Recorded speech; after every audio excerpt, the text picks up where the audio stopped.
mga barbs, it's another vlog. So it's been a while since the last video that I have posted in my channel. And here, welcome to my cooking show.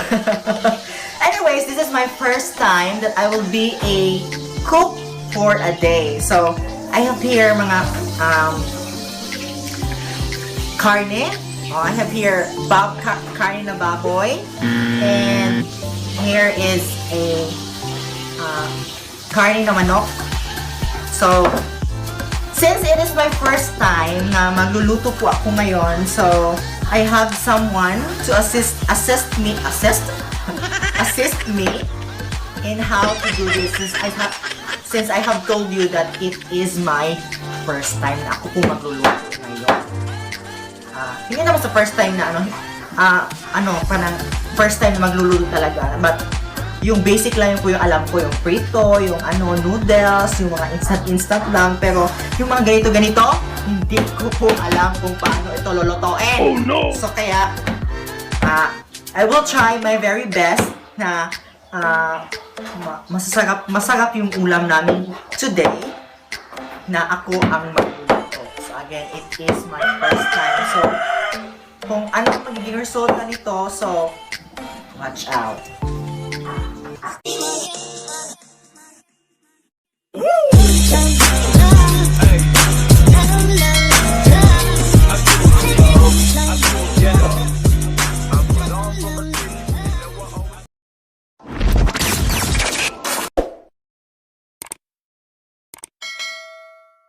Ready.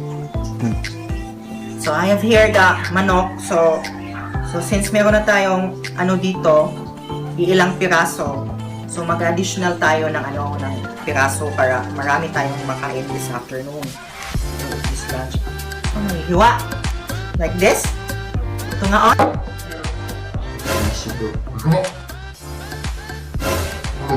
Man! Hala! Hindi mo sa damang hiwa. Lumsong man. Uy! Balik na doon, magunan sa dyan mo yung hiwa. Baliktad.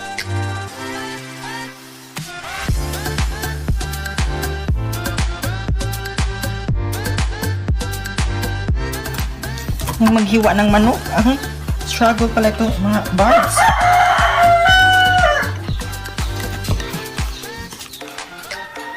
Pwede ba ako?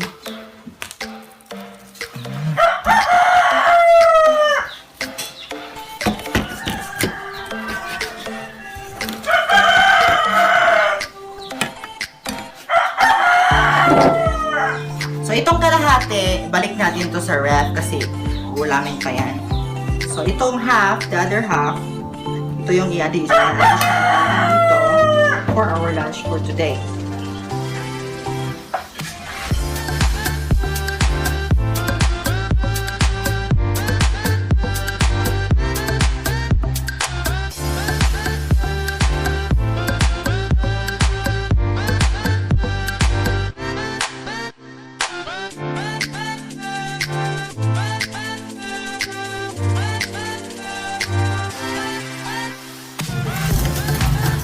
Nung saan na yung paa?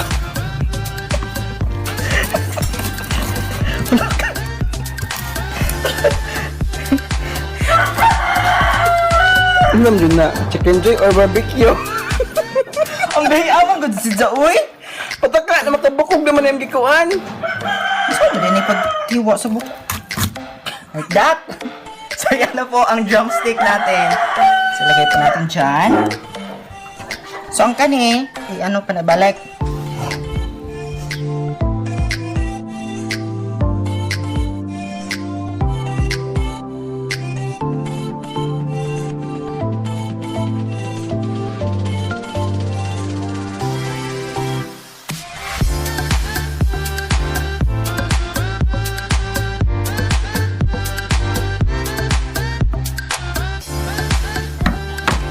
So, ayan.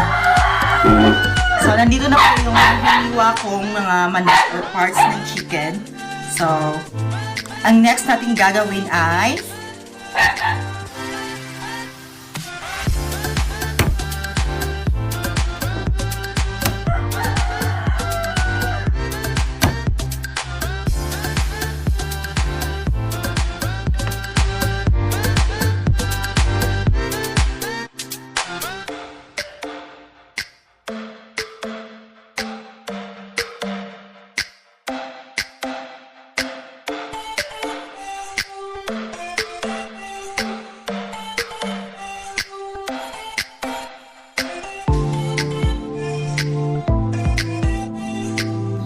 ko kapasar ikaning luto-luto. Oh my God, this is not my expertise. At hindi rin po ako mahilig magluto. Kain lang po ako, kain ng kain. But I am trying my best to cook for today. For vlogs content. Then, lagyan natin dito. And then next. Okay, so we have here a crispy fry breading mix. So, since ang gagawin natin ay mag-prito tayo ngayon. So, we have to pour the whole dumutanan. Oh, pero kuan sa naman na agka na sila mang imuhang ayo sa naman sila kuan. Ay, so i-mix din sila yung sa ate. So, ano naman ni Res? Res? Teres! Teres! So, ano naman eh? I-mix ni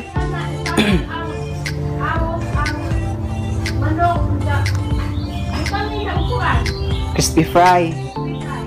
Are ibutang sa manok at crispy fry dito or di na? Ibutang din he? Ibutang awa sa bako dito ni mauhon. Ibutang dito sa manok. Sige na. Di na ihugasan ng manok. Hugasan na. Di ba sa hugasag balik?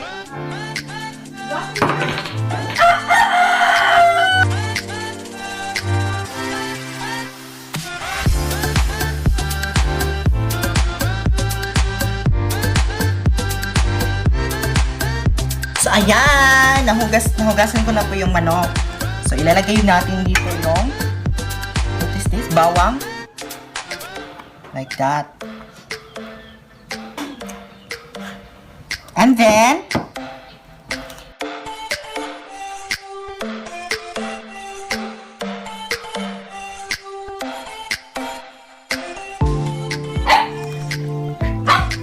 okay, so ayan. Mix na po yun natin yung yung manok sa breading mix para crispy siya. From the word crispy fry. If you're new to this channel, do not forget to subscribe, then like and share na din po, and then comment for more for more videos to come, and that's it.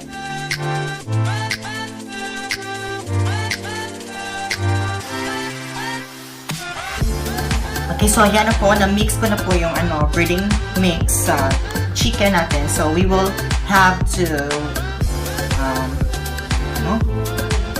saan tawag doon? We have to leave it for 15 minutes para hayaan nating ma-absorb yung yung breading mix sa manok para po mas masarap ang ating fried chicken. Speaking from the expert din.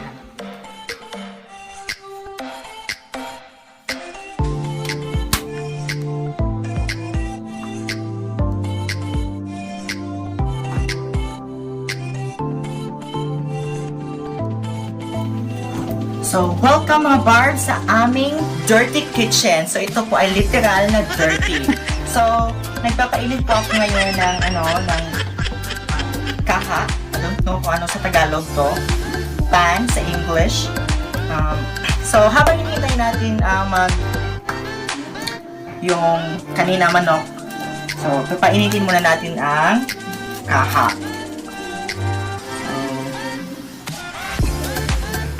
Later, ipo-pour natin yung oil. And then, start na sa ating pagpiprito. Okay? Okay na na? Init na no? Hindi na di-upo na kasi balsikan to sa anatika. So, mainit na po yung kaha natin. So, ilalagay na natin yung mantika. Yan. Ito na? Ito na sa? Ito na na? Okay, so papainitin din natin yung yung mantika para tuloy-tuloy pong pipipitin natin later. So, ayan. So, ito na po yung manok. So, nababad na po siya natin for 15 minutes. So, And since mainit na yung mantika, so mag-start na tayo sa prito. Okay, so watch mga barbs. Again, for those kids who are watching this video or whoever is watching it right now, so mag-ingat po tayo sa paggamit ng yung mga ginagamit natin sa kusina like kutsilyo, yung gasol, yung mantika kasi baka magka-aksidente. So, iwas-iwas po natin ngayon. Mag-ingat po tayo.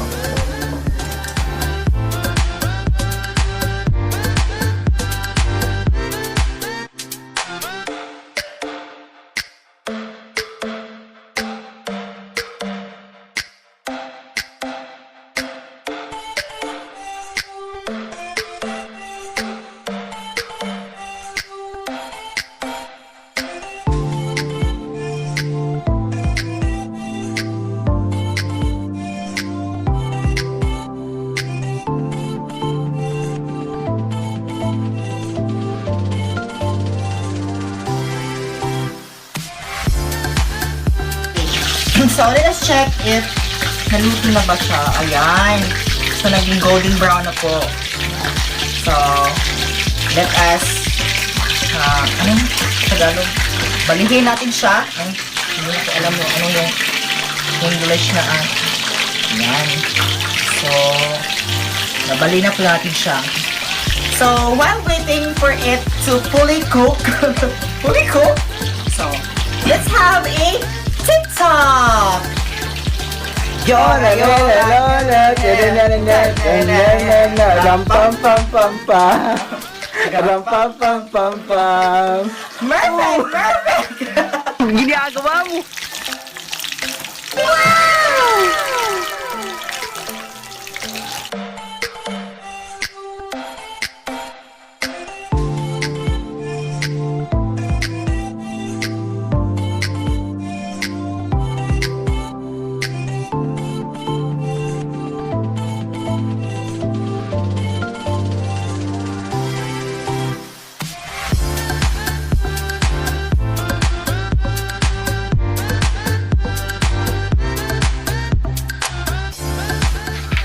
So, guys, what I have said earlier, so, diba, sabi ko na, it is my first time na magluto ng ganito, or ganitong mga dish. So, since ang alam ko lang po ay yung mga basic lang, yung mga instant lang, yung prito-prito lang po ng hotdog, buwad, or yung daing, and yung mga basic lang.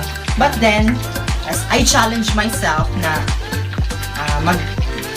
magprito ng ganito or gumawa ng ganitong ulam or i-try ang gumawa ng fried chicken. So, just following sa mga yung mga in-instruct or mga instruction na mga nakakaalam or yung mga experts, chars. So, ayan na po. So, I am very happy na I have here the result. So, comment po kung nagawa ko po yung gabaho ko or nagawa ko po yung first cooking experience ko ng mabuti. So, comment, mga barbs. And, so, habang hinihintay po natin yung second batch ng pritong manok. So, again, do not forget to subscribe to my channel and click the bell to keep you updated sa mga upcoming or mga darating ko pa mga video uploads. So do not forget also to share this video and like, and then if you have comments, so comment down. A few moments later. Today! So ito na po yung finished product. So I am so happy.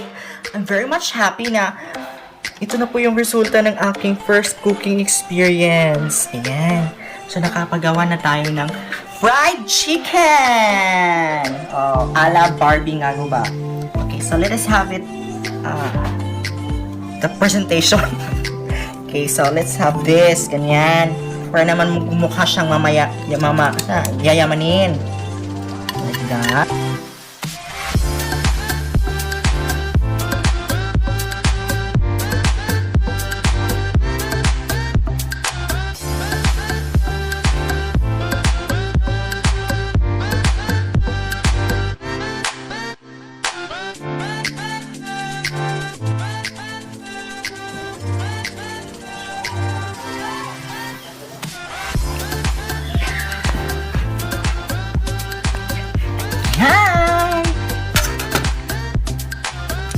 Ayan na siya.